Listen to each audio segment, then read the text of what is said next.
Hello, and welcome to this explainer. Today we are going to take some incredibly dense financial mechanics and transform them into a clear, easy-to-follow journey so you can understand exactly how bond market pricing works. If you've ever found yourself totally lost in a sea of financial jargon, words like yields, par values, secondary markets, well, you are in the exact right place. We're going to break down exactly what moves the needle in the bond market. Okay, let's take a quick look at our roadmap for today. We'll be covering 1. What is a bond? 2. Anatomy of a bond. 3. How bond pricing works. 4. Calculating the real yield.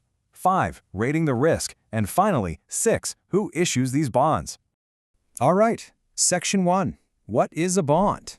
Let's lay down the absolute basics of debt. So, what exactly is a bond? I mean, it's a term you hear constantly on financial news networks, usually in the same breath as stocks. But honestly, taking just a moment to actually answer this seemingly simple question is the key to unlocking everything else we're going to cover today. At its core, a bond is just a formalized IOU. When you buy a bond, you become the creditor. You're handing over your funds to a borrower, we call them the issuer, so they can finance some long-term investments, or in the case of governments, just fund their day-to-day expenditures. Now, in return for your money, that issuer is legally obliged to provide you with cash flow. Typically, this means they pay you interest over a set period of time, and then they repay your initial loan amount, which is known as the principal, on a very specific predetermined maturity date. The crucial thing to understand here is how this differs from stocks. When you buy a stock, you're getting an equity stake. You are literally a partial owner of that company. But when you buy a bond, you have a creditor stake. You are a lender. And why does that matter? Priority. If a company goes bankrupt, bondholders have priority over stockholders. You basically get in line first to be repaid. Plus, while stocks usually stick around indefinitely, bonds almost always have a defined term where the loan actually ends. Moving right along to Section 2, Anatomy of a Bond. Let's look at the core features that make up every single bond. Every standard bond out there is built on 3 non-negotiable pillars. Step 1 is the principal. You might hear this called the nominal, par, or face amount. This is simply the amount borrowed that has to be repaid at the end. Step 2 is maturity, which is the exact date the issuer has to hand that principal back to you. And Step 3 is the coupon. This is the interest rate they pay you for the privilege of holding your money. Now, that coupon can be fixed for the life of the bond, or it can be floating, meaning it moves up and down based on a market reference rate. Oh, and fun fact, they're called coupons because historically, they were actual physical tabs on paper certificates that you would literally tear off and hand to a bank clerk to get your interest payment. To give you a concrete figure to hold in your mind, think of a standard U.S. Treasury bond. Let's say a vintage 1978 issue. That bond has a face amount, or principal, of exactly $1,000. That $1,000 is the baseline. It's the number the interest is calculated from, and it's what you are ultimately owed when the term ends.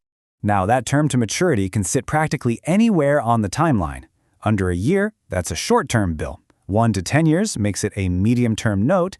10 to 30 years is your classic long-term bond. But it gets wilder. Some bonds have maturities of 50 years or even longer. They're actually called Methuselahs, named after the oldest guy in the Bible, and pension funds absolutely love them for long-term planning. There have even been perpetual bonds, or perps, which have absolutely no maturity date at all. There is literally a famous West Shore Railroad bond out there that doesn't mature until the 24th century, the year 2361 to be exact. Okay, Section 3, how bond pricing works in secondary markets. Because let's be real, bonds don't just sit in a vault gathering dust, they are actively traded back and forth. And this brings us to the absolute golden rule of bond markets, the inverse relationship between market interest rates and bond prices. Imagine an issuer creates a bond, and its coupon rate is locked in. If general market interest rates suddenly fall, your older bond, which has a higher fixed interest rate, looks incredibly attractive to everyone else. They want that higher return, so they will actually pay you more than the face value just to buy it from you. Your bond is now trading at a premium, or above par. On the flip side, if market rates rise, new bonds hit the market paying way more interest than yours. Your older, lower-paying bond is suddenly old news, so its price drops. It now trades at a discount, or below par. Simply put, price and yield always move in opposite directions. Now, a quick geographic detour. When you look at secondary market prices, the jargon actually changes depending on where you are. In the US, they usually quote the clean price. This just looks at the raw price of the bond itself, totally ignoring any interest that might have built up since the last payment. But over in Europe, the standard is the dirty price. A dirty price includes the present value of all future cash flows, plus any accrued interest. So if you're ever looking at global bond prices, it is absolutely critical to know if you're looking at a clean quote or a dirty quote. Section 4. Calculating the real yield and your rate of return. Let's move from the market price you pay to the actual money you get to keep. When investors talk about yield, they're usually talking about one of two things. The first is current yield.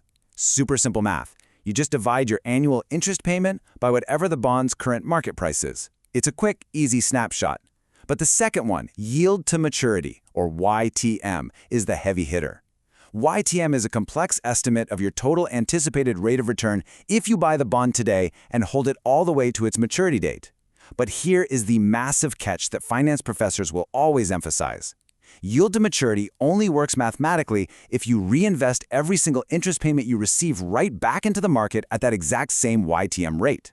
If you spend those interest payments on a vacation instead of reinvesting them, your actual realized return is going to look a lot different. Section 5, Rating the Risk and Credit Quality. Let's talk about the danger zone, because we need to understand how the possibility of a borrower defaulting impacts the price you pay. Because let's face it, not all borrowers are created equal.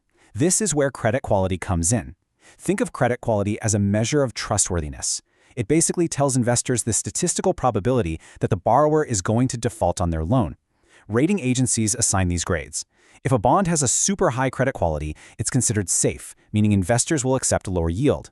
But the lower the credit quality, the higher the risk that you won't get your money back. And to compensate for that stomach-churning risk, the market demands a steep discount on the bond's price. And that dynamic leads us straight into the territory of junk bonds. If a corporate bond's credit rating drops below what rating agencies call investment grade, things get highly speculative. Technically, these are called high-yield bonds, but you almost certainly know them by their more famous street name, junk bonds. Because there's a very real chance the issuer might just fail to pay the interest or return the principal, they are essentially forced to offer massively higher yields just to attract any investors willing to take on that gamble. Finally, Section 6. Who issues these bonds? Let's look at the real-world landscape of who actually relies on these instruments, because, spoiler alert, it's not just Wall Street corporations. The ecosystem of bond issuers is incredibly diverse. Right at the top, you have government bonds, like sovereign treasuries, which are backed by the full faith of a nation, or, historically, things like war bonds used to fund military operations. Then you have municipal bonds, issued by cities or local authorities. In the U.S., a lot of these are actually tax-exempt, though programs like Build America bonds offer taxable versions with much higher yields. Next up are corporate bonds, which companies use to build new factories or finance their operations. And finally, you have supranational bonds, nicknamed Supras. These are issued by massive global entities like the World Bank, and they carry excellent credit ratings, very much like top-tier national governments. Now, within those government issues, there is a very special type of bond designed specifically to protect your purchasing power. We call these inflation-indexed bonds, or sometimes just linkers. The UK rolled these out in the 1980s as gilts, and the US has TIPS, which stands for Treasury Inflation Protected Securities. And the way they work is brilliant. Your principal amount and your interest payments are directly tied to the level of consumer prices. So if inflation skyrockets, the nominal principal you are owed actually goes up, and your coupon payments rise right along with it.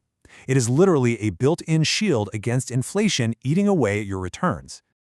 And that brings us to the end of our journey today. We have covered a ton of ground, right?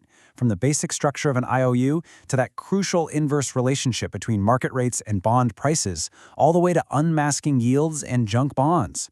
So knowing how all these moving parts interact, especially how secondary market pricing swings when rates change, and how tools like inflation index bonds can act as a financial shield. How might all this change your own portfolio strategy? Are you looking at fixed income differently now? I'm going to leave you with that thought.